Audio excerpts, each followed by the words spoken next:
This is lecture 10 of ST589, Fundamentals of Information Technology. This is covering database management, chapter 9 in the current textbook. Database management has been one of the major building blocks of information technology and the internet as well. Very important technology. And we're going to cover that tonight conceptually in a little bit of detail. Your third assignment will be to develop a database, so that'll be the next lecture I cover. There'll be a midterm and there'll be a little lecture on that, how to take the midterm. Then the next lecture after that one will be specifically about your third assignment, like we did for the spreadsheet and the word processing assignment. So tonight we're going to cover concepts of databases, why we have them, why they're good, and so forth. We're not going to cover a lot of the history of database because relational databases are so dominant now in the marketplace that there's very little value in this kind of class of talking about the older technology. So we'll focus pretty much on what's happening today. We will cover the history of how we got to this and why we have to do that to explain why it's so valuable. We take some things for granted, and if we take a peek back, we can figure out why they're important sometimes. So, of course, as we go through, we're going to define the terms, the term of database. We're going to talk about the qualities of data. We're talking about valuable information. Remember, data are the raw materials. Information is what happens when you process raw data. So raw data is pretty much the input. The information is the output, is pretty much the way to look at that. So we're going to look at what the qualities of data are. The terms, we have some terms there. Character. We know how a character is built now. 8 on and off light switches equals a byte equals a character. And you take a bunch of characters, put them together, you get a field. Take a bunch of fields, put them together, you get a record. Put a bunch of records together, you get a file. Put a bunch of files together, you get a database. That's the hierarchy. That's how it goes. We'll look at that in a little more detail. We're talking a little bit about maintenance techniques, and database systems help you with that. We're just going to talk about how to maintain the data. We're going to talk about, this is the historical part of the file processing system, where we had data in files rather than a database. A little bit of difference. We're going to talk about the functions common to DBMSs. That's the first time I've used that term. DBMS is a database management system. It's not an operating system, so it's clearly application software. It's the software that allows you to organize your data, maintain your data, keep your data secure, access your data, report on your data, aggregate your data, and so forth, search your data, and so forth. So database management system, DBMS, is the heart of everything we're doing here. We're going to talk about the relational database. A little bit, just real quick, object-oriented and multidimensional, not something that's important to this class, but I did want to run the term object-oriented mainly by you. And then we're going to talk about how you interact with web databases. We all do, all the time, via the internet. We're going to talk about the jobs, a couple of the jobs that deal strictly with databases. So a database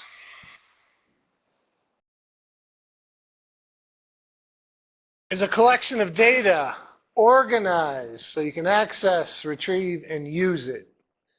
And I would add to this, maintain it. Also. So that's a database. The software then allows you to create the database. And like everything with technology, of course, there's a skill and an art to that. And we're not going to talk about too much about that, but I want you to be aware of that, especially when you do your third assignment, that you just don't start working on it. You sit down, think about what you need to build, what you need the database to do, then start actually creating it through the DBMS, Database Management System. Yeah, that's an M. All right, add, change, and delete data. That's maintaining it in a sense, once it's in there. Sort and retrieve, or retrieve data in any order you want, another way to think about that. And another one is create forms and reports. Forms are the user interface. DBMSs allow you to develop screen layouts or forms that allow people to access data. And what you can do in the form, of course, is make sure people are getting the proper information in there, give them messages saying, no, that's not correct. There are only two sexes, F and M. You can't put Q in there. You can't put X in there. You have to put one of these two entries, data. And forms allow you to do that, control what happens. And reports are obvious, of course. Reports are what people look at, the information coming out. There's DBMS. I would add one more here.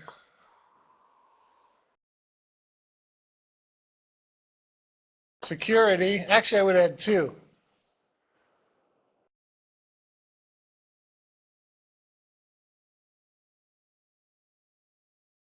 I know it's hard to read. Of course, you can read security. The other one says backup and recovery. DBMSs have to have that built in to make sure you're maintaining your database.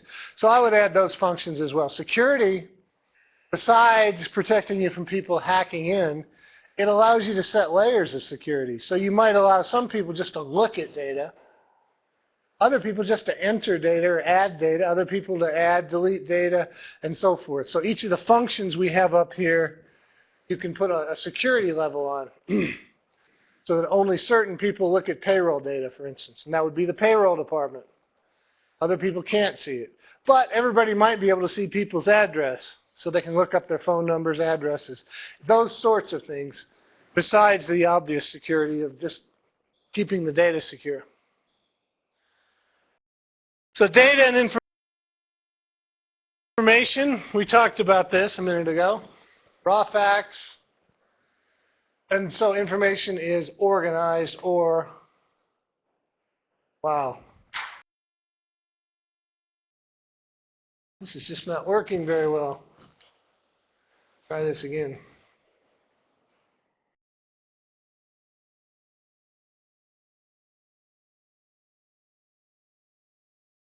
So data is processed and it becomes information. Okay, oh, there's, it says it right there. If I had just read down. So process is when data becomes information. There's a term here, data integrity. And of course, it's crucial. If you're going to run your business based on the data in your database, it has to have integrity. And we'll talk a little bit about what that means. This is a very famous term in computer fields, GIGO, garbage in, garbage out. That means if you put garbage into your database, you're going to get garbage out. I mean, it's pretty self-explanatory. So how do you prevent garbage getting in? Well, you can only guarantee or prevent to the level of the people putting the information in. In other words, the real responsibility for validating the data, which leads to data with high integrity, lies with the people using the information. They need to define the data, what goes into it, and then they need to answer the questions of the person designing the database in terms of what data should go into it and how should we edit that data. But it is key. You've got to validate the data up front before it goes into your database, and then sometimes you even run processes after it's in there to validate it.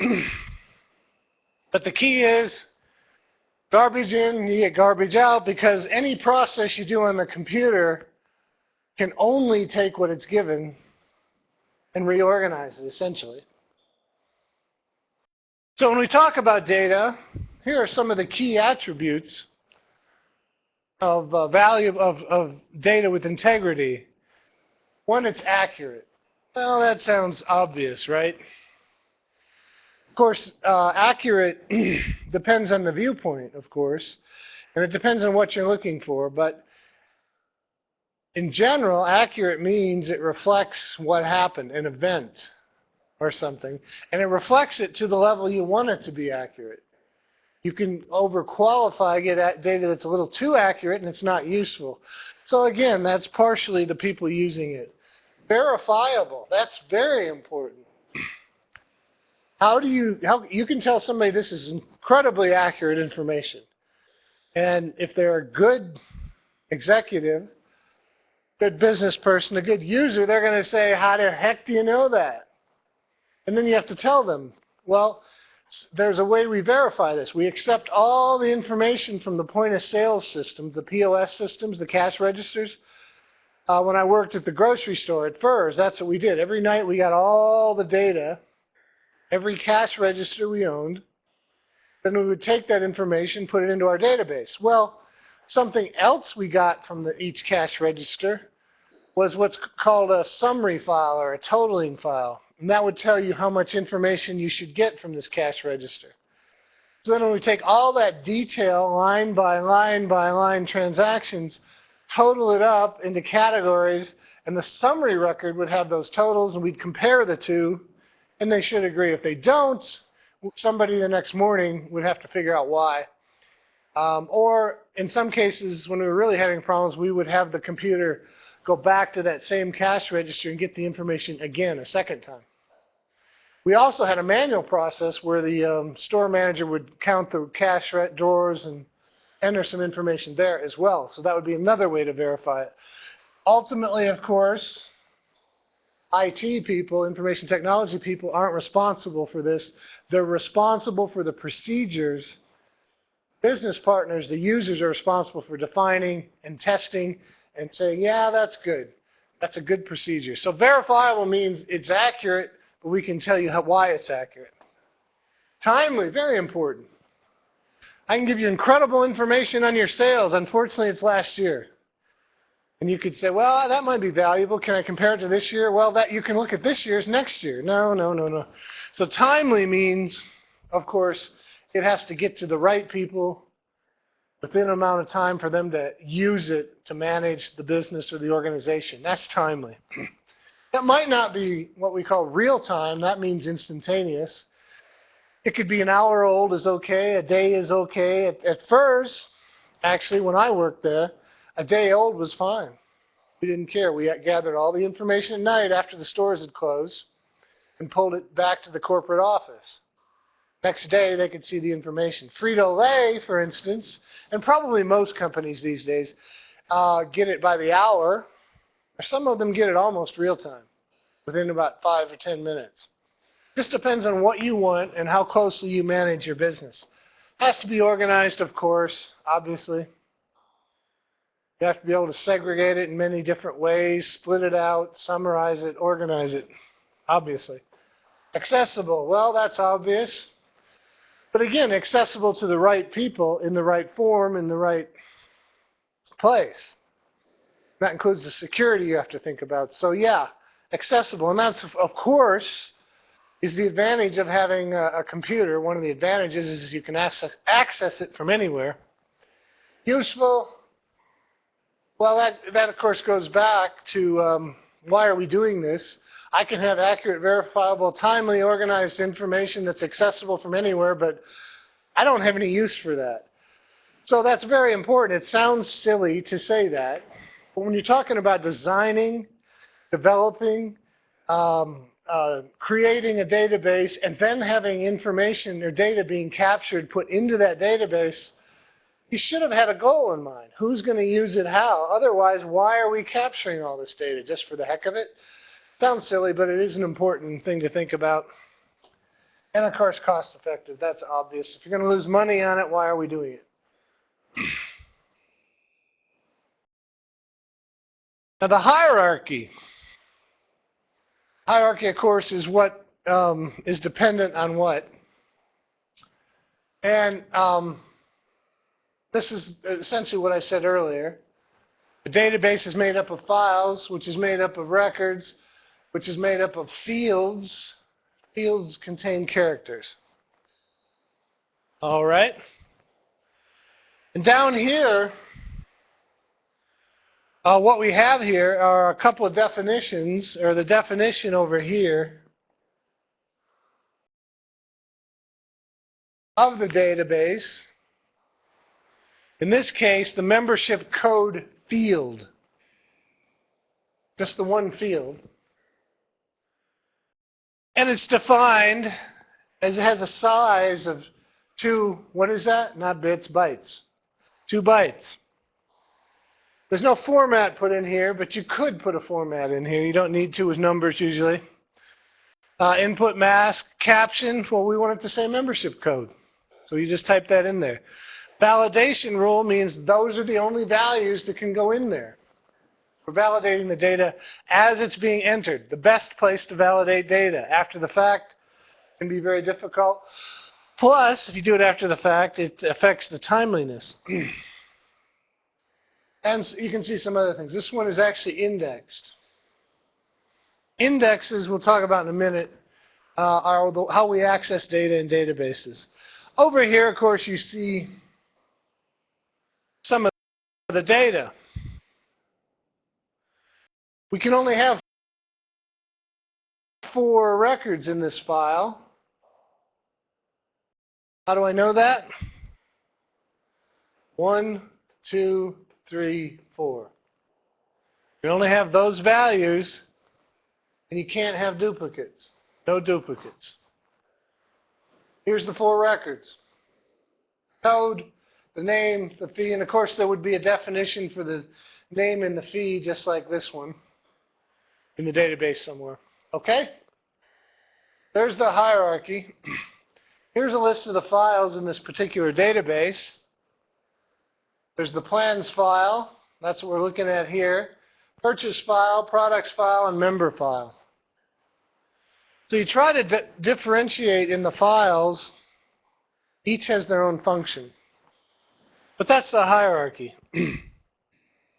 All right. A field.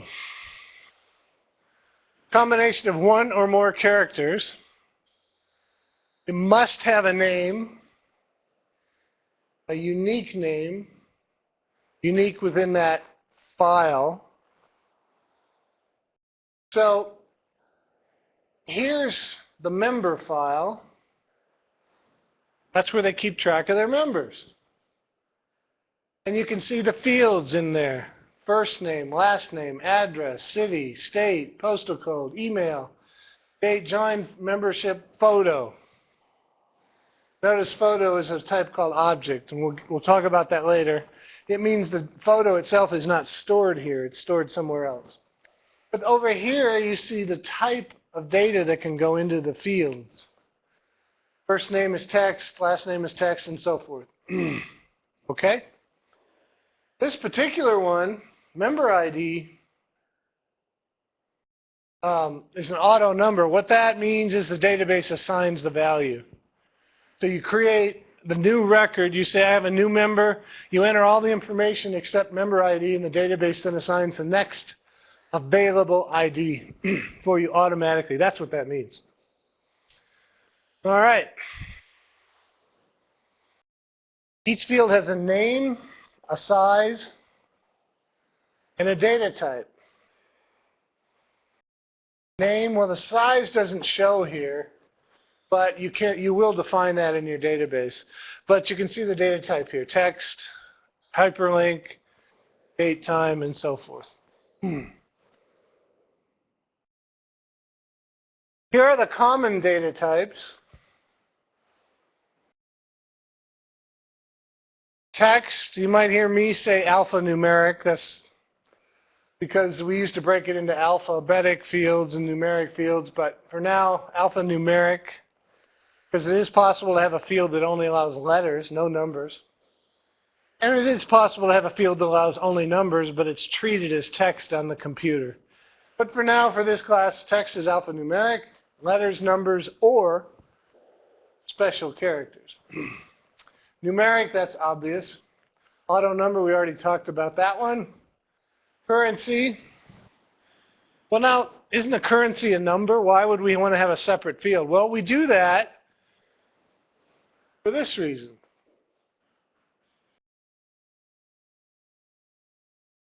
Validation. Yes, a currency is numbers, but we also want to have 2 decimals, right?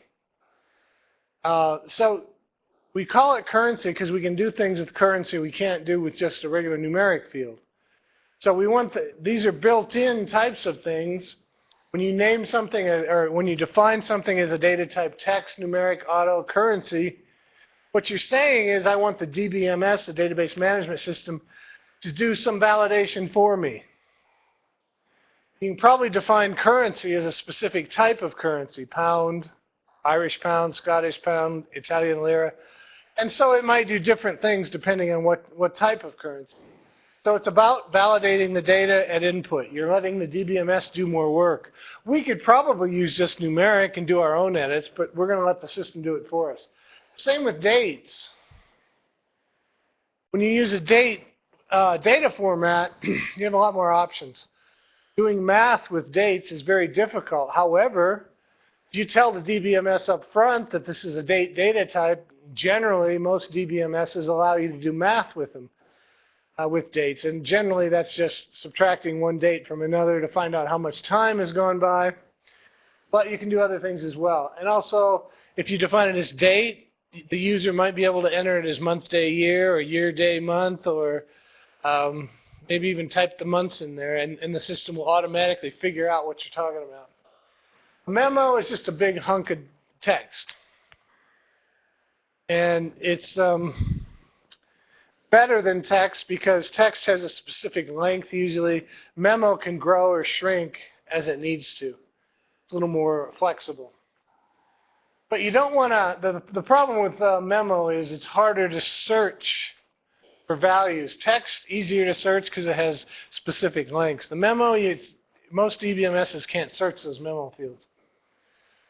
And of course a Boolean field, yes, no, true, false, plus, minus, that's what the yes, no is all about. And of course, again, did we do that with a text field? Of course. Have a text field, you can enter Y or no.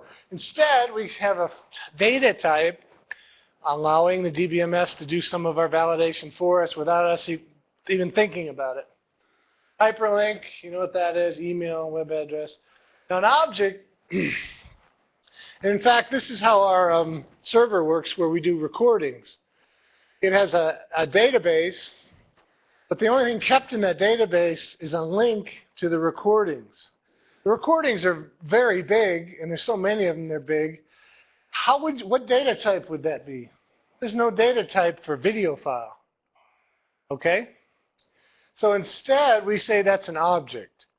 What that says to the database is, I'm only going to keep the location and maybe the type of that object in the database. The rest of the data, the real data, the video file, just resides out there somewhere on the disk. It's not physically inside my database. This keeps my database small, but allows me to access objects. That's what an object is.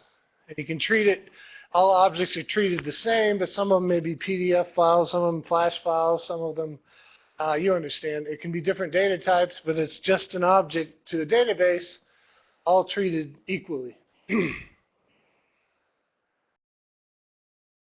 A record, group of related fields. So a record for a student in this class would contain what? Well, in a database, especially a relational database, like we're talking about, access, sort of relational, how would we retrieve your information? That's what you need to think about. And that would be what we call the key field, or primary key. A primary key means there's only one record that has that value in the whole file. That's why you're assigned a student number or social security number. It's actually, I think they've changed the law, but up till a few years ago it was illegal to use social security numbers as keys, against the law. People did it anyways. But that was originally why you were assigned other numbers. Didn't use your social security number. Now we don't use it because, of course, there's security issues. So you're assigned a number, only you have that number. So that is a field in the student record. When we want to pull up your information, that's why you're asked, what's your ID number? We type it into a form of some kind, a user interface, and the system goes out and retrieves your record based on the field called the primary key. All right? Uniquely identifies each record. So each record has a different primary key at the lowest level. Of course, fields are made up of what? Characters. Fields are made up of characters. Characters are byte. 1 byte's a character. Byte's made up of 8 bits. So characters make up fields, which make up records. And they're related, and they have unique keys.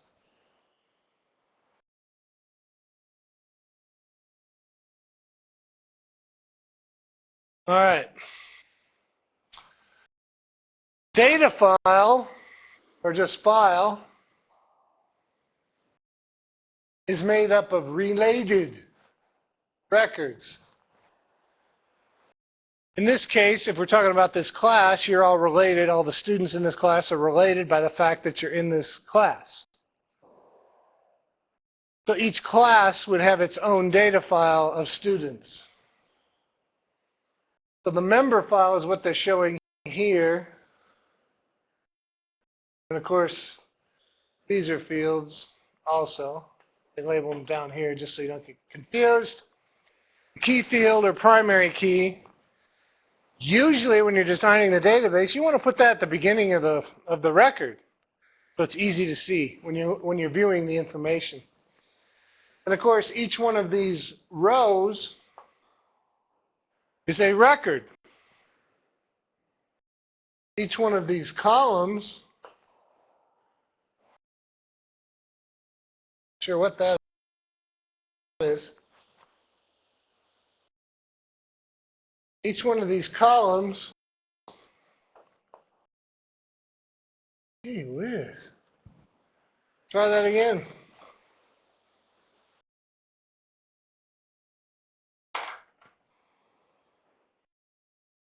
There we go. Each one of these columns then is a field. Row, record, column, field, if you want to think back to your spreadsheet. This is kind of looks like a spreadsheet, right? Except you get to name the columns instead of having them be A, B, C.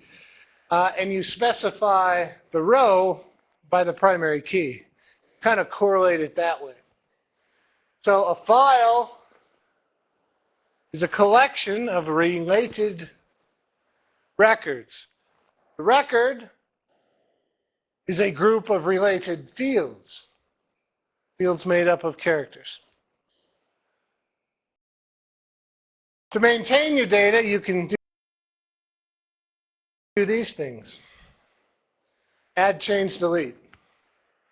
And of course, as I mentioned earlier, you give these capabilities to people depending on their job definition and level in the organization, whether they can add, delete, or change. This is the maintenance part of it. And of course, as far as functions, you could add on here view, right? But that's not maintaining it, viewing it. But in terms of functions acting on the database, it's those 4 things there. And of course, hit the wrong button here, sorry.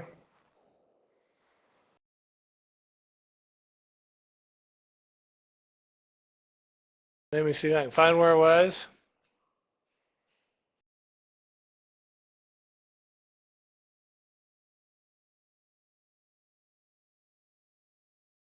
So one of the things you can also do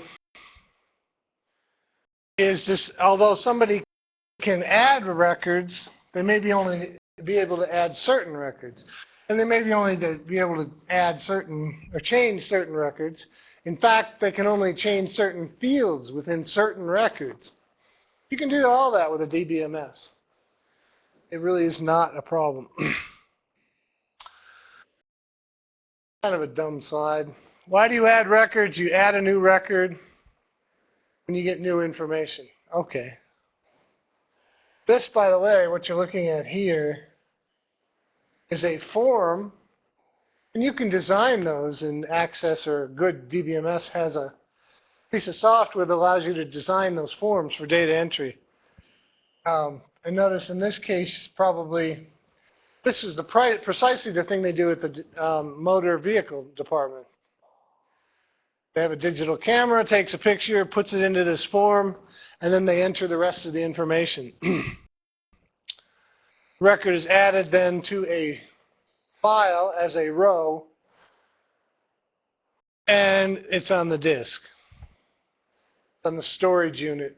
The difference between this and just regular storage is DBMS, Database Management System, maintains, is the interface, is the gateway to the data, so that you can do all the functions you need to do. You can actually think of something like iTunes as a database management system. It just is designed for a specific purpose. A true DBMS is very general. You define the purposes by these forms, by the data you put into it, and so forth. Why do you change a record? Something's inaccurate, or you need to change something, like address, right? You moved. A woman got married and decided to change her name. That kind of thing. That's pretty clear. And of course, you delete records when you don't need them. It's kind of interesting though, most DBMSs, I think I mentioned this in the last lecture, but do what's called a logical delete. That should say logical, which means they flag that row as not being there. So the next time you look at that file, you don't see that row. But it's physically still there. Why do they do that? A couple of reasons. One is it takes a lot of processing in comparison to everything else to remove data from a database. So generally what you do is you'll have a process that removes logically deleted records, and that process does a physical delete.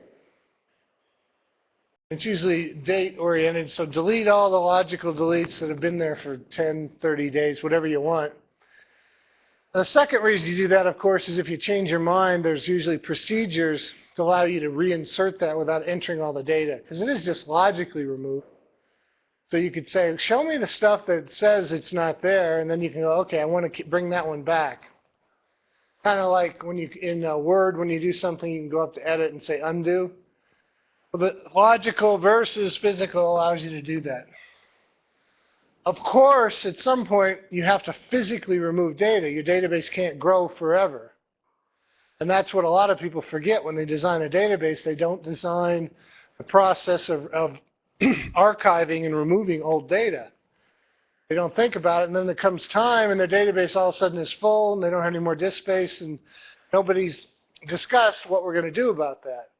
That should be part of your initial design process. How do I get rid of obsolete data? Do I need to stage it? Do I need to take data out of the active database, put it in an inactive database, and then archive that one after a year and eventually roll everything into the bit bucket?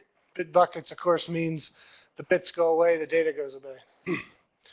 So you need to think about that. But deleting, of course, this means I don't want to see that anymore. We talked about this, but this is a better way to put it, comparing data with a set of rules. Do you know if the data is correct? Well, not really. That's probably misstated there. Probably needs to say if it's in a correct format, much as we can. Here's some of the checks you can do. Is it alphabetic? Now that particular check means that there's no numbers in the first name. I think that's probably a pretty good assumption, but who knows? It's possible, I guess. But you can see over here we've got the invalid data. Not too many people have numbers in their name. If they do, you can't enter it in your database. You need to think about that before you put rules in place. Numeric, that's obvious. Range check means that you say the annual fee can be between $5 and $200. So if somebody enters 300, you're going to say, that's wrong. I know it's wrong because the rule says that's too high. All right? Of course, the reason I said it's not accurate to say it's correct is because you can still put the wrong information in there as long as it is within that range. Follow that? Consistency. Date, joined, and birth. Obviously, you have to be born before you can join. That's what they're talking about there. Compare the two dates. If date joined is before your birth date, somebody entered something wrong. Of course, you can also do a range check with dates that says if somebody's 500 years old, that can't be when they were born. So you compare the system date against the date they entered, and you can say, nope, I know that's wrong, okay? But you can also compare dates. Completeness, that means are there enough characters or enough numbers, that kind of thing. Length, okay? So this is part of maintaining. Validation normally happens when the data is coming in. You want data to be validated before it actually gets stored in your database. And so it's going to be validated whether somebody's typing it or whether you're getting it from a cash register. Although the cash register should do some validating itself, of course. But you get the idea. Nothing gets into the database until it's been validated with the rules. So it's critical to define good rules, and the business user does that normally. Another thing we can do is a check digit. And that's an algorithm of some kind. And what they'll do is add up all the numbers and divide it by something, multiply it times something, and then they come up with another digit. And then if somebody enters that again, they can compare the two check digits and see if it's correct. You do this for primary keys because, of course, you want it to be accurate. Alphabetic numeric check, we already talked about that. Consistency. Here we're starting to get into some of the power of the database beyond these functions, because these are functions within the database to do the validation. Consistency means, number one, there's no member with that ID in there when you add it. If I delete a membership master record, which means the record that has your demographics on it, your address, phone number, I might want to find out if you have other records out there, because if you have open charges, for instance, if it's an accounting system, we don't want to delete your master record until you get those charges cleared up. So somebody may try to delete the master record and the database is going to say, can't do it till you get rid of the records in the accounts payable file. I'm sorry, accounts receivable file. They owe us money, so we're going to receive money. I'm not going to let you delete their address, phone number, or picture until we get rid of these records. And it'll tell you that, and you'll need to fix it. That's the type of thing we're talking about. If you're entering a car, maybe it needs a salesman, those kinds of things. Talk about file processing versus database processing. Well, file, if you want to think about it, is a lot like a file card, a box. I meant to bring my file card, but I didn't. But you could have a file, a box full of file cards, and each card is a student, and it's segregated in there by class. So when something changes, I pull out the card for that student and I write on it. Well, file system is kind of like that. And what happened was when computers started, well, originally, of course, we had everything on paper and filing cards. And each department had their own file cards, file folders. So if a woman got married and decided to change her name, she'd have to go to each department. And they'd have to physically scratch off the old name and put the new name in.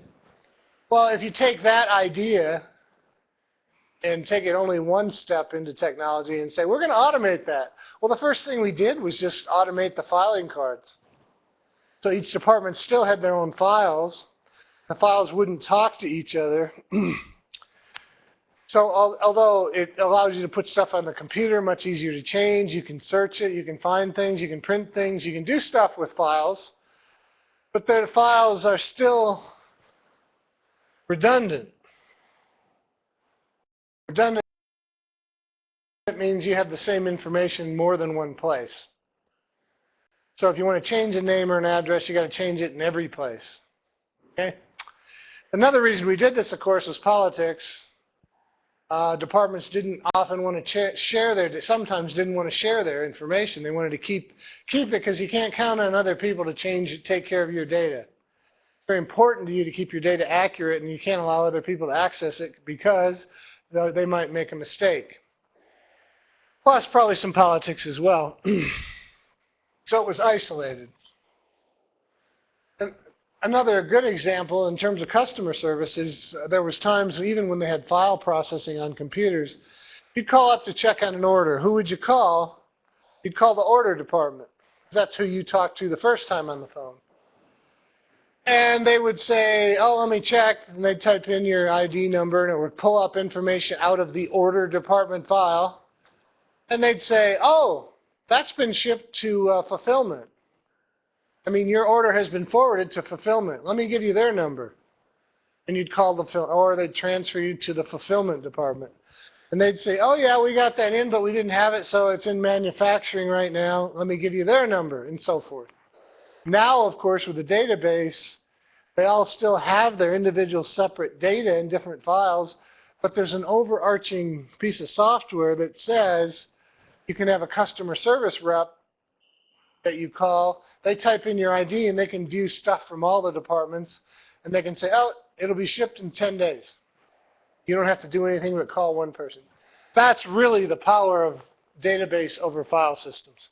So each department has their own set of files. Records in one file may not relate to records in any other file, which means if you change somebody's name in one file and then they go to another place, all of a sudden the data doesn't agree anymore. That's one of the problems with redundancy. Redundant data can get out of whack with each other. That's just makes your data, of course, not accurate anymore. Plus, you don't rely on it. You go, well, why don't these agree? I ran a report at payroll. It says the name is this, and over here it says the name is this. And you start doubting your systems and isolate it, as we talked about. So here's the database approach. And it's basically, here's the DBMS. It's basically that all the information goes into one box. And then it's accessed from anywhere. That's where the security comes in. Some people only get to see it. Some people get to see only certain data. Some people get to change only certain data. Some people get to add. Very few people get to delete. You get the idea. That's the approach. So you share data and authorization, or security, as I called it. And here's the strengths. How do we reduce data redundancy? That should be clear by now. Your last name is only in a database in one place. It may be accessed by people from all departments. In fact, each department may have their own user interface, their own form, it's called, that says parts department, payroll department. But when they type in your ID, it pulls up your last name from only one file. That would be the customer file. There's only one customer file. And that's where your data resides. Now there's another file that has your orders. There's another that has your pay information. You get the idea. There's one master record and a bunch of other associated records. That's how you reduce redundancy. Don't duplicate any data at all, ever, except the key file, the key, your ID number, is going to be in more than one file. It has to be to allow us to retrieve information from different files. Improve data integrity. Well, number one, getting rid of redundancy makes the data integrity higher because there's only one last name. When you change it, it's changed for everybody. Of course, the other thing is what I mentioned earlier. The DBMS is doing edit checks as data comes in. Is it numeric? Is it in the right range? When you're adding an order from a customer, is there an existing customer master record? If there's not, I can't accept that order until you add the master. Why do we want to accept an order from somebody who we don't know? That kind of stuff. Shared the data, that's obvious. Everybody gets to look at it. Easier access. Reduced development time. Well, it is a little more complicated to design and implement a database, but when you want to have new features like a new report, very easy. There's software within the DBMS. You just say, I want all the records for sales that are over $100 in March. Boom, you get a report, that kind of thing. Filing systems, it was a whole different, much more complicated. All right, here's just a diagram of what I've been talking about. Duplicated data, we've got name, annual fee, name, annual fee. The stuff is duplicated. Over here, all we have over here, the code is in both of these. I'm sorry, here it is. The code's down here. The code is in both of these.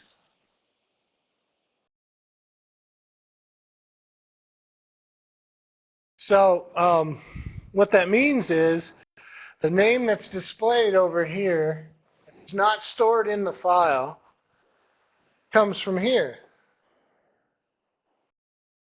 Those two data values, when you look at the record over here, get shown from that file.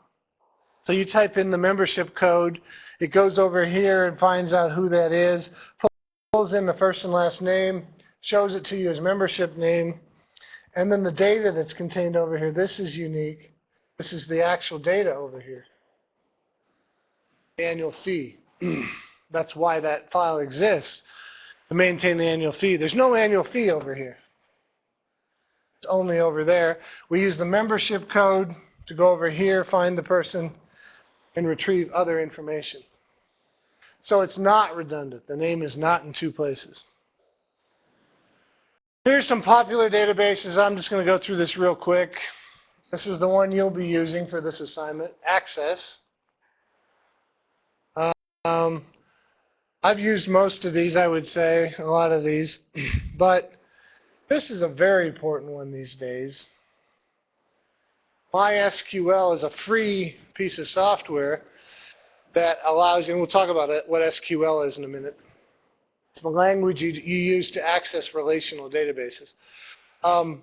MySQL is used for all kinds of web applications. We use it here for our portal. All the data is stored in MySQL. It's currently free, but I believe it's Cisco, the networking company, who is thinking of buying it or has bought it. And we're all a little nervous about what's going to happen because there's huge amounts of data stored in MySQL. Very good software. Oracle, one of the bigger companies in terms of databases. But Oracle, besides the database, sells things like accounts receivable software that reads their database. So they can sell you services based on their databases. SQL Server, of course, is Microsoft's real relational database. Access over here is sort of relational, but it's designed for everyday users. It's not really a highfalutin database, if you will. I mean, you can do amazing things with it, but a corporation doesn't want to run itself on Access. So you have SQL Server, huge. When I did the online shopping at Furs, we used SQL Server to manage that database of inventory, sales, customers, everything was SQL Server. I guess that's about it. We'll probably revisit a few of these when we get to your assignment. I think I'll look at a couple examples like I did with the spreadsheets. Data dictionary. In theory, I've done database design, and when you do that, what you're trying to do is define your data. What's a dictionary for? It's for definition. So the first thing you do is define your data with the business partner, the end user, and you define it before you build your database. Then, when you build your files, you already have things defined in the data dictionary, and anything you put in those files has to be defined already. So in the dictionary, you can define the rules, the names, and those sorts of things. Another value of the dictionary, if you're going from a file system where everybody has their own names for the data, one department may call it customer number, another may call it customer ID, different names. That's probably not a great example. Some people may call the book title, others call it book title. Everybody has a different name. The dictionary can bring those together in a term called aliases. So you can allow people to use their own names for them, but they'll still get the same information rather than keep it redundantly. So here's where you define your files, data types. And in good data, this is not a great example. In bigger data, this is Access they're showing here. In bigger databases, you actually can type in a description about who uses it, what's it used for, those kinds of things. So the idea is it's documentation as well. If you leave, the next person can come in and learn about what these things mean. A query. Well, a query is a question, right? Well, that's how we think of asking questions of a relational database. We talk about a query. I want to know something about the database, and then I want to see what you retrieve and show it to me. When the relational database, and that's what Access kind of is, was developed, it's been around since the 30s, but it needed so much processing to make it work. And I'm not going to go into much detail, but the original databases, half the struggle was making sure the data was stored on the disk near each other. Data that was related got stored in a similar place on the disk, so it all came off at once. And the relational database was trying to separate all that physical stuff from the logical stuff. So all you needed to do was define the logical stuff and you're done. The problem with that, of course, is then the data is stored all over the place behind the scenes, and the relational database has needs a lot of processing. When processors got faster, RAM got more, now all we have is relational because the model is so good. Querying language was standard. We'll look at that in a minute, but SQL. What that means is to be called a relational database, you have to be able to understand SQL. So all those databases we looked at a couple slides ago, they all understand SQL, which means if you want to be a database programmer, you learn one language and it works on all the relational databases. Now, here's an example. Here's an SQL query. You know it's a query by the first word here, select. And normally the verbs or the words specific to the language are in capital letters. So we say down here, select first name. What's that? That's a field. Give me that field. First name, give me the last name field. Give me the email address. Where do I want to get it from? We have a verb followed by the field names. From, now we have a file name. From the file called member. Okay? That's how SQL works. That's a basic file. That's a query in SQL. The database management system reads that and says, okay, I understand that. Select means you're retrieving data, because there's also verbs to store data or change data. And you only want these fields from this database. Is it going to give you all of them? Yes, because you didn't say where some last name equals Hepler. You just said give them all. So all the records, every row, that file is going to be retrieved and displayed to you on your screen based on that SQL command. All right? Then what you can do, once you've developed, and this is a pretty simple one, but you get the idea. Once you've developed the query, you can save that query for later use. And that's what they're talking about here. You give it a name,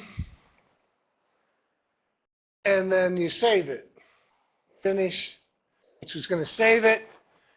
Now you can run that query whenever you want. This query is pretty simple, but if you had a query accessing 10 different files and 100 different columns or fields, and you had some selection criteria where all the sales equals greater than 10 unless it's February until 2000, if you had a lot of criteria in your query and you built it and you tested the heck out of it for a week and a half and it works really well, you want to save that. So that's where the saving query really comes in handy.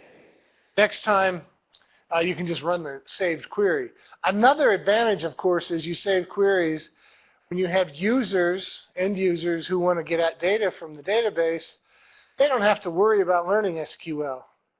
You just have buttons on the screen, and when they click on this button, it gives them that query that you've already written and tested. So they're kind of like programs, and they can be used over and over again. That's what a query is. In relational databases, we use SQL to do that. A query by example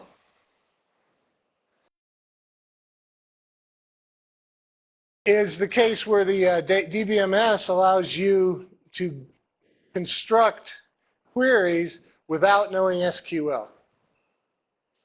So you're viewing this table here. I'm sorry, if I use that term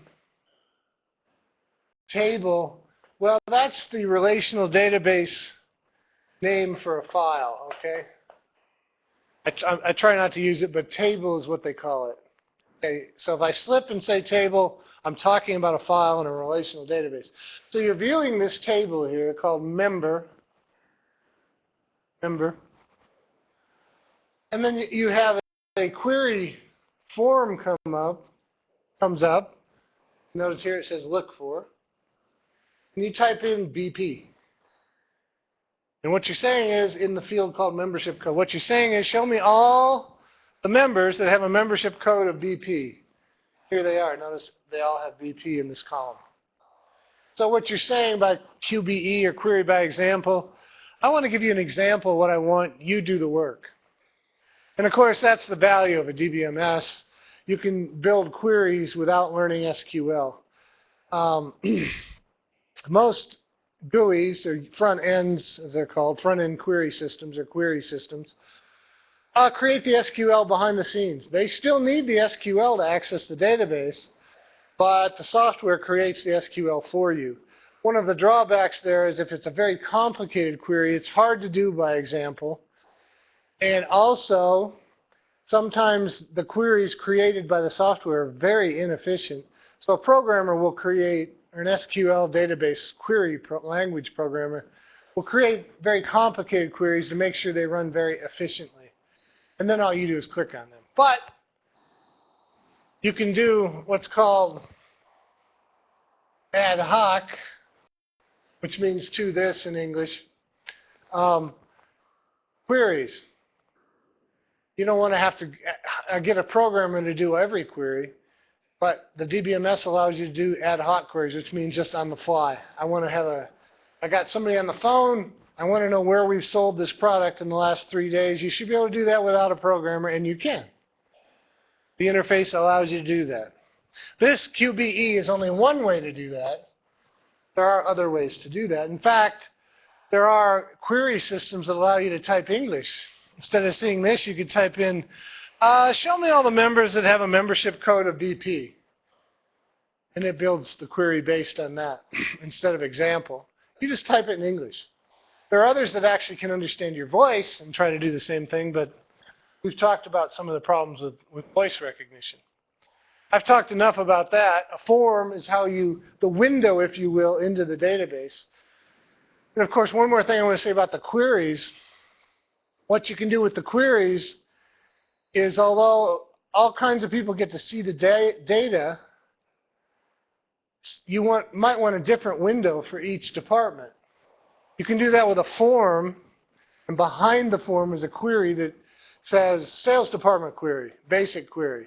So that form comes up, uses that query, and only that data is retrieved for that department, that kind of thing. So queries also are part of the security system in that people that can't access the database via SQL only access it via queries, which have been built by someone else, and they can't even see them. They don't even know they're running a query. All they see is the data that's allowed by that query. The form, of course, gives it shape, form of that window. And notice it also says part of the reason you have a form is to validate the data. And that includes good messages of why it didn't validate. And of course, report generator.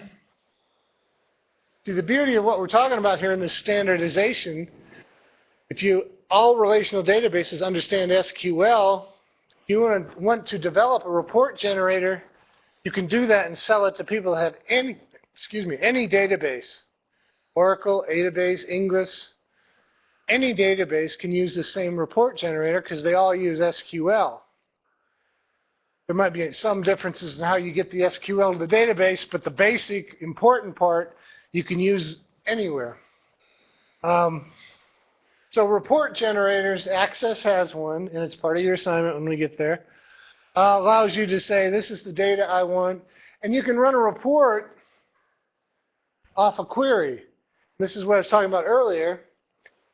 Someone that knows SQL can create a query, and then you just go in and run the report. The report uses that query and just displays it in a certain way. Okay? That's what a report generator does. Part of the DBMS. You can also buy report generators outside the DBMS that are much more sophisticated. That happens too. One of the things I mentioned earlier with the DBMS is the backup capability. You're collecting data all day, 24/7 from around the world. You're Walmart. You don't want to lose that data. So of course, we know what a backup is. It's when you take all your data and put it on another device, another disk drive that's somewhere else. And big corporations do that. They'll have a reciprocal agreement if they don't have other sites with a company, or in the case of Walmart, they'll have their data backed up at another one of their locations. So all their data is duplicated somewhere else. What a DBMS allows you to do is a continuous backup. And all it does, and this is usually called a log, is back up the changes to the database. So if I add a record, something goes into the log that says, here's the data, this record was just added, who added it, what time, from which physical computer, and so forth. That allows you to do audits later. If you find out somebody's grade has been changed on the computer and no one authorized it, you can go in there and find out who did it, where, when. It's an audit trail. Another thing logs, and of course if you modify a record, it said here's the before image, here's the after image. You delete a record, here's the record that was deleted, here's who did it, where they did it, and so forth. That's a log. Now let's say you change a program that's accessing your database to enter data. People work on it for an hour and a half, just madly entering data, modifying, deleting, and then you realize that the program is doing the wrong thing. Oh my God, now what do? You just destroyed your database. Well, with the log, if you have every transaction before and after, you can do what's called a rollback.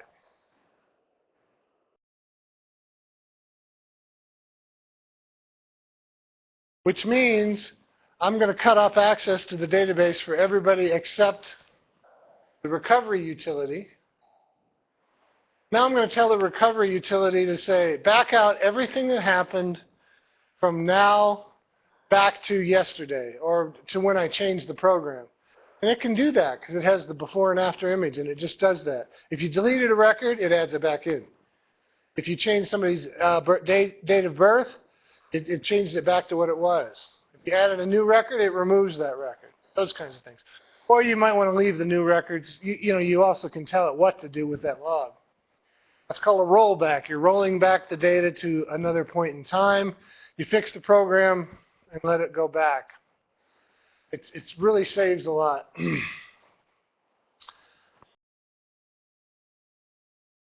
Of course, let me just the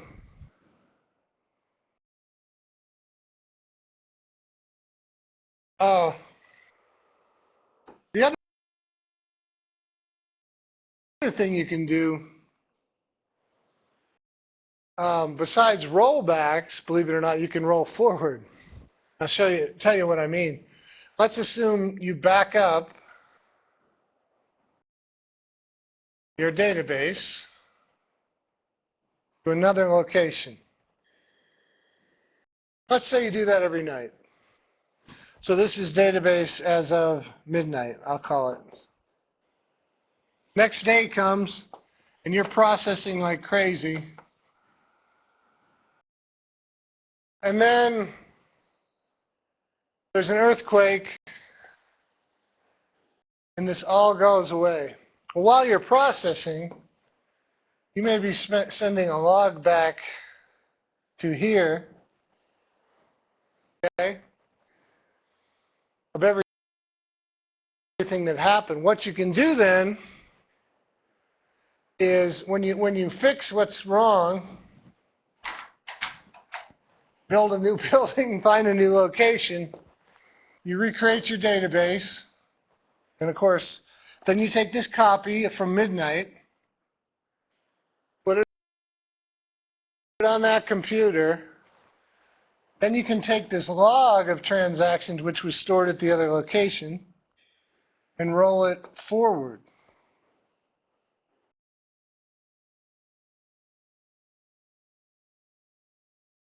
Now your database is actually accurate up to the point you had the earthquake. That's called roll forward. So I have an old image which is kind of worthless, but until I add that log to it. If I don't have that log, everything that happened here has to be redone. If I have the log, no, I can roll it all the way up to the moment it stopped working. So that's another feature of DBMS's, the roll forward, roll back with the log feature. As you can imagine, these logs get pretty big though. So, something has to be done with those and you have to think about that, but it's all part of the design process. Okay.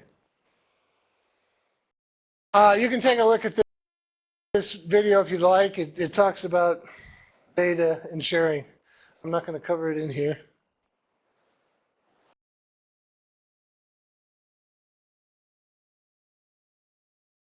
Database security. I've already talked a lot about that. So I'm not going to go over that. Access privileges, what they're calling it here, and defining of activities. View and change, view, and so forth. We've talked a lot about that. The model of the database, and the older models you don't see much of, are networked, hierarchical, I don't know how you spell that. Hierarchical database, network. Well, we use pretty much this one now, relational. The model is how in theory it works. We had the model for relational, like I said earlier, since the 1930s, but the computers couldn't handle it. There was just too much processing. So when we implemented the model, when computer technology caught up with the theory, we now had relational databases. All right. And here's the other one, object-oriented. What that means is it's similar to what I was talking about earlier with the photograph or the video. What it means is the database has objects in it, and those objects can be anything. Another term you hear for this is the data is a blob, believe it or not. That means we don't define the data, it's just a bunch of data. Now, object-oriented takes that blob idea another step. And an object, there's programming languages that do this, but a lot object as part of the database has actions built into it. So for this type of object, you have certain things that can happen to it. You have rules. You have integrity rules. You have validation rules. You have time rules. You have all kinds of rules in there. So what you do is define an object. All the programming and everything goes into the definition of the object. Then when you want to create that object, you just create it, tell it what you want to do, and everything happens for you. An example of that probably most of you have seen, we have an object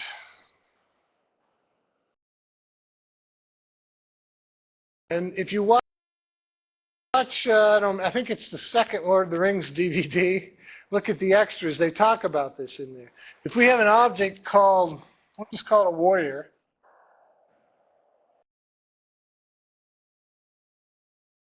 and that object has attributes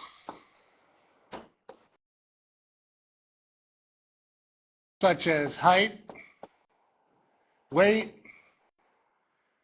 clothing, and you can even break this down into arm length, longer arms, shorter arms, longer legs, shorter legs.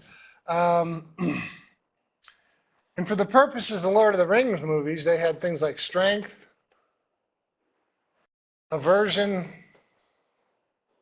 In other words, when this object saw an object of another race, do they run, do they flee, do they fight, do they kind of fight, do they just, you know, those kinds of things. And then you can have armor, weapons, and so forth. So those are attributes about that object.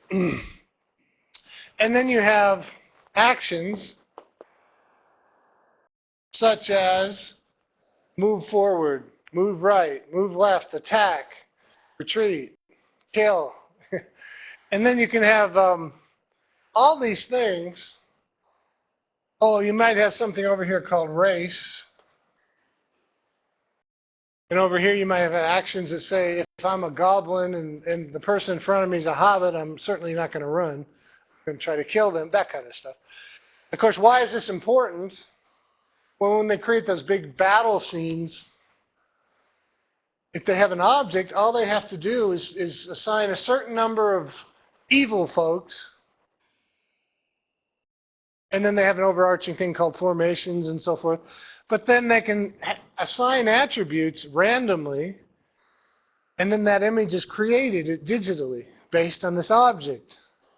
So as you watch those big battle scenes, what you're going to see is digitally created guys out there, but they're not all the same. Well, nobody sat down and created each one of those and defined each one of those. They had objects, and they randomly assigned height, weight, clothing, armor, weapon, you know, those kinds of things. And the computer automatically threw them out there. Each of those guys didn't act the same because of these attributes, aversion, courage, strength. And then they just kind of let the battle go and let the computer run the battle because that was so massive, so many little creatures out there that no human could do it without years and years and years and years of work. So the computer ran the battle. Now they might weight it one way or another, depending on who they want to win the battle. You get the idea. So all you do is create these attributes, and then you tell the computer, generate 10,000 orcs, 5,000 goblins, you know, 100 elves, and so forth. You put the elves up here, the men here, the goblins out here, and then you have the computer do the battle for you based on all this stuff. That's an object. And they talk a little bit about that on one of the extras on the DVDs. All right. Multi-dimensional, I'm not going to get into that. Look it up if you're interested. And I've talked enough about relational database, and we'll just review it a little bit here. It stores relationships between the data. And here's that special terminology I was talking about earlier. In a file system, we have this column. When a purist, as they call it, a developer here, talks about these things, a record is a tuple. Tuple. There's a word for you. It's a funny sounding word to me. It still is to this day. A field is an attribute. One attribute is something that describes an entity, right? And then, of course, a file is a table. I'm sorry. To the developer, a file is called a relation because in a relational database, you're defining who owns what in relationships to each other, not data itself, the developer. And then a tuple, or the record, is called a row. A field or the attribute is called the column. No big deal. Just terminology. You'll never hear me say tuple. You might hear me say attribute instead of field. But I probably won't be using relation or tuple ever. So down here is a relationship diagram. And by the way, Access will create that for you.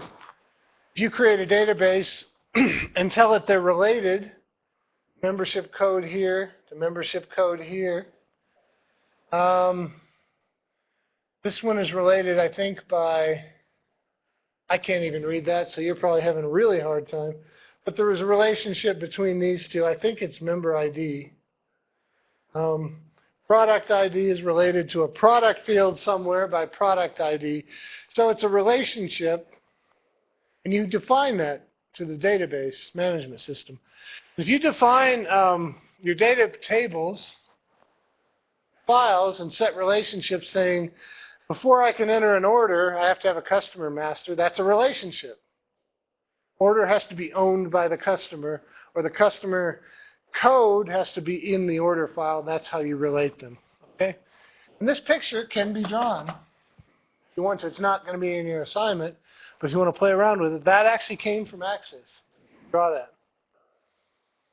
Here's SQL, a little more detail. I always want to say standard query language, but in fact it's structured query language. And here's, we've seen this already, but here's a keyword, reserved word, we would say in a programming language, select. Here's the fields. So this is a command, if you will. These are fields. And notice this one down here. They're selecting a field times 0.05. What's that all about? Well, they want this report to show first the annual fee here, then in the very next column on the query, in the query, put another field in there that takes that annual fee and adds 5% to it. So obviously they're looking what would happen if we added 5% to our membership fees, to our annual fees. As early pay discount. So I'm assuming that annual fee would be, or the discount would be the annual fee times 5%, 0.05. That's the column that, and then if a customer called, you can run this query, look at this column, and it'll give you the discount they get if they pay early. You follow me? The 5% discount. So they named the query early pay discount. Next, you have to tell it from what relations or what tables, what files you want to get it from. So these are the files. This is actually a database name, .membership. I'm sorry, field table, code equals. So what they're saying is member field in the file called membership equals membership in the plans.membership, okay? So they're equating two fields together. So they're bringing data from two different files, I'm sorry. Then they want the DBMS to sort it for them. Show me the results in last name order. Pretty powerful stuff. That one little statement is doing a lot. And here's the result down here. So if you pay early, you get $4.50 discount. That's structured query language. Works for all databases, relational databases. I already talked about this. The advantages here are listed here. This is the biggest one. You can reuse objects. Once an object is built, you can reuse it over and over again. I've never used OQL. I have done object-oriented programming, just not databases. And I'm going to skip over that. So the next concept we're going to look at is the data warehouse. This is the key to databases these days. Every big corporation has a data warehouse where they store their data. And what that is a repository for all the data they've collected from everywhere, and they put it into a warehouse. A data warehouse is used to analyze. So sometimes the data that goes into the warehouse is not the original data. It's actually data that's been summarized or processed in some ways to make the data warehouse more efficient. If we don't really need the details, let's just summarize it and put the summary into the warehouse. If you need the detail, put the detail in, but they don't always put the data in there. Sometimes they process the data and put that in there. Very quick and efficient. The term data mart, it's exactly the same thing, just a term used when it's a little smaller. What is small, what is big? There's no definition there. It's another one of those gray terms. Sometimes you know this is a data mart, and sometimes you know this is a data warehouse, but there's a lot of gray area. And it uses, sometimes they use multi-dimensional databases, which would include time and so forth. Web database. Well, it's just a database. The only difference is it's accessed via the web. So it has, instead of having a GUI on your computer, the GUI is the web interface. Other than that, it's a database and displays the information on a browser. It's still a database, not any different. YouTube. I'm sure they have an object database, and that object stores stuff that people look at. So they have an entry in their database for the account that uploaded the video and pointers to the actual object, the files, and then they retrieve that from their database and display it to you. It works exactly the same way as everything we've talked about. The only difference is the interface is the web. No big deal. So some of the jobs you can do if you want to work with databases, and I've always enjoyed working with databases. I think it's interesting, but a lot of people think it's boring, so there you go. So developing a database would be one of the jobs. And if you're going to do that, and you should do this if you're working on your database, and this is key. What do I want to do with that database? What do I want out of it? Don't start doing that till you have that clearly. Then you start working on files. Another way to think of files is entity.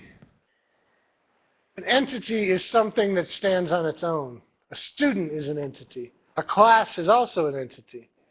A car is an entity. Now, a student can be a member of a class.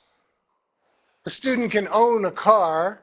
So there's relationships between those entities. So you might first think about the entities. That's what the tables or the files are. They're the entities. Then you can think about, well, what does a student have in their records, the fields?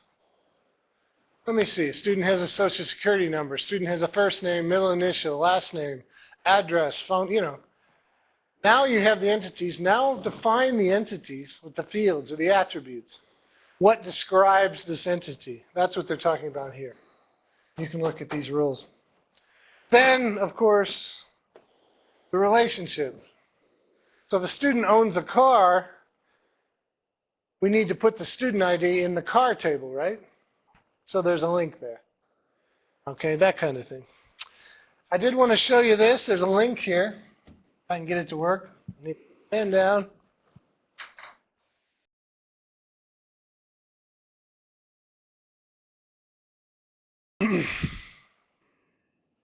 And this is documentation directly from Microsoft. I'll probably bring this up when I talk about your third assignment. I just want to show it to you here. And it's a PDF file, which you could save on your own computer. PDF is printer definition file.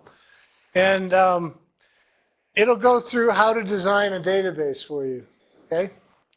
And you might want to use that for the third assignment, although it's probably a little more than you need, but it's kind of interesting. If you want to do something more complicated, you could use this. You could also use this to maybe cut it down for your students if you wanted them to do some kind of database assignment. You could take this and modify it a little bit, perhaps.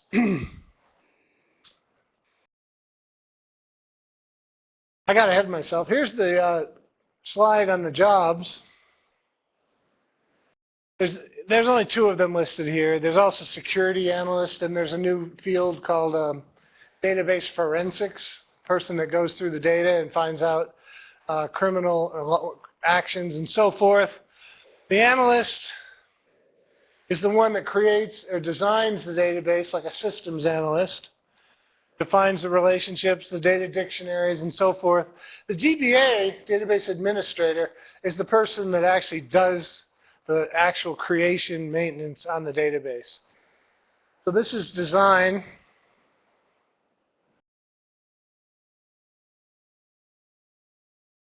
And this is implementation. Think of it that way.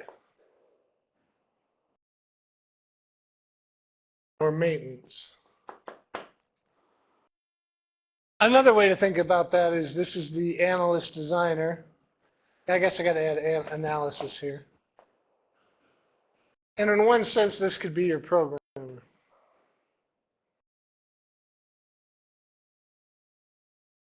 I know we haven't talked about those yet, but you have enough familiarity. That's the idea. These are a couple of jobs you could do. These pay really, really well. DBA, database administrator, a very important job, and it pays very well. As we know, everything's data-driven now. It's all out there somewhere, which means it all has to be in a database somewhere, which means it all has to be kept track of, removed when it's obsolete. Make sure you get good data in, because if you have bad data and you're on the web and people use it, they're not going to come back a second. You know, you get the idea. It's got to be done right. These are high-paying jobs. Okay, that's pretty much it. Database management systems. There'll probably be a conference for this. Check the classroom for this. What I'd like you to do for a lecture assignment is take one of the, I think they're called ethics, in ethics in the chapter 9. And I don't remember how many of them there are. Ethics and issues, that's the word I was looking for. Ethics and issues, pick one of those and kind of respond to it if you would. Okay? Send that to me. And then that'll be it. If you have questions, you know, let me know. Use that open forum and I'll try to keep up on it. Thank you very much. The next thing we're going to do is a midterm kind of exam. I'll have a little lecture on that you can watch, but it's essentially just answering some open book questions, of course, as if you were taking a test is how I like to structure that. So look for that soon in the online classroom. Thanks. See you later.